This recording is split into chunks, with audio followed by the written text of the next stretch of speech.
Gutom at galit na sa China ang mga Filipinong mangingisda sa Masinloc, Zambales. Ito ay dahil sa patuloy na panghaharas ng China sa kanilang hanay.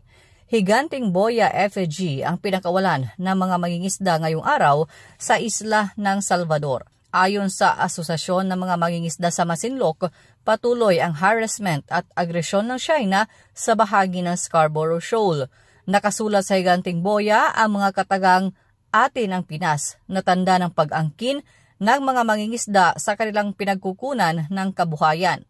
Ayon kay Kagawad Richard Pascual at incoming kapitan ng isla ng San Salvador, ang isla ay umaasa sa biyaya ng karagatan. Sabi ni Pascual, labis na nakaapekto sa kanilang kabuhayan, pagkain at payak na pamumuhay sa isla ang ginagawang agresyon ng China. Gutom at galit na anya mga mangingisda dahil sa patuloy na pagpigil sa kanila ng China na makapaglayag.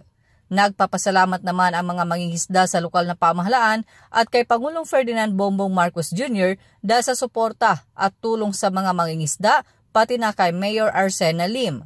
Nagpapasalamat din ang grupo sa Philippine Coast Guard dahil sa patuloy na pagtatanggol sa kanilang karapatan na mangisda sa lugar.